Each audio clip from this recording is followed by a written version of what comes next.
আমাদের টার্গেট হলো পলিসিগত জায়গায় এমন ভাবে কাজ করে যাওয়া যেন ভবিষ্যতে আসে কেউ যেন এই জায়গায় আর কোনো ধরনের বাধা তৈরি করতে না পারে। আজকে দেখেন সন্ধ্যাকালীন বাস, এটা বিশ্ববিদ্যালয়ে 104 বছর পর চালু হচ্ছে। এই অনাবাসিক যে শিক্ষার্থীরা আছে তাদের কি পরিমাণ কষ্ট হয়। 6টা পর্যন্ত আমাদের ডিপার্টমেন্টে ক্লাস থাকে, নিজেদের টাকা দিয়ে পরবর্তীতে বিভিন্ন বাস অথবা আলাদা ট্রান্সপোর্ট করে তাদেরকে যেতে হতো। বিশেষ করে নারী শিক্ষার্থী যারা আছে তাদের অনেক বেশি কষ্ট হয়ে যেত। তো এটা একটা যৌক্তিক, এটার জন্য অনেক আন্দোলন করতে হয়েছে শিক্ষার্থীদের। সেই আন্দোলনগুলো বিশ্ববিদ্যালয় প্রশাসন এর আগে দেখেনি। আমরা যখন গিয়েছিলাম বিশ্ববিদ্যালয় প্রশাসনের জায়গায় যেভাবে সাপোর্ট দেওয়া দরকার সেই সাপোর্ট আমরা দেখিনি। পরবর্তীতে আমরা বিভিন্ন জায়গায় আমরা অ্যাপ্রোচ করেছি, বিশ্ববিদ্যালয় মঞ্জুরি কমিশনের চেয়ারম্যান আমাদেরকে সার্বিকভাবে সহযোগিতা করেছে। তারই মাধ্যমে আজকে আমরা সন্ধ্যাকালীন বাসের শুভ উদ্বোধন ঘোষণা করতে পেরেছি এবং আমরা চালু করতে পেরেছি। পরবর্তী যারা আসবে তারা যেন চমৎকার একটা ক্যাম্পাসের একাডেমিক এনভায়রনমেন্ট পায়, তাদের স্বপ্নের প্রত্যাশিত ক্যাম্পাস পায়, সেই ক্যাম্পাস আমরা নিশ্চিত করে যাব।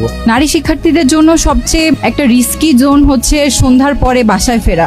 ডাকসু সভাপতি সাদিক কায়েম ভাইকে এবং আসিফ আব্দুল্লাহ ভাইকে খুবই এটা অন্তরের অন্তঃস্থল থেকে ধন্যবাদ। আমাদের নারীদের কথা চিন্তা করে আমাদের জন্য সন্ধ্যার পরে একটা বাস ট্রিপের ব্যবস্থা চালু করেছেন। এই বাস ট্রিপের মাধ্যমে আমাদের সকল নারী শিক্ষার্থী এবং সাধারণ সকল শিক্ষার্থীরা উপকৃত হবে। শেষ সময় এসেও জিনিসটা পেয়েছি, তো এটার কারণে বর্তমান ডাকসু সদস্যদের, আমাদের বড় ভাইদের আমি ধন্যবাদ জানাচ্ছি যে 7:30 এবং 8টা যে ট্রিপটা, এটার কারণে আমরা বিভিন্ন প্রোগ্রামে অ্যাটেন্ড করতে পারবো। আদার কারিকুলার অ্যাক্টিভিটিস, লাইব্রেরি ব্যবস্থা যেটা ইজিলি ইউজ করতে পারবো, ইউজ করে এবং সেফলি তখন আমরা বাসায় যেতে পারবো। আমি আশেপাশে সব বন্ধুদের স্ট্রাগল সবসময় দেখছি। পরীক্ষা দিয়ে এসে আমরা আরো রাত পর্যন্ত আমাদের ওয়েট করা লাগতো, না হলে বিশাল জ্যামের মধ্যে পড়বো, যেতে পারবো না। মেয়েরা যাওয়ার সময় আরো আমরা কোনো ছেলেরা হয়তো সাথে যাওয়া লাগতো বা কোনো বিভিন্ন সমস্যা ছিল। হলে যারা থাকে রাতের ক্যাম্পাস সবসময় এনজয় করতে পারে, কোনো প্রোগ্রাম থাকলে শেষ পর্যন্ত থাকতে পারে। আমরা অনাবাসিক স্টুডেন্টরা এক্ষেত্রে সবসময় স্ট্রাগল ফেস করে আসছি, বিভিন্ন ধরনের সমস্যা। আসিফ ভাই তার ইশতেহার পূরণ করতেছে, এটা নিয়ে কাজ করছে, এই জন্য আমি ভাইয়ের কাছে কৃতজ্ঞ।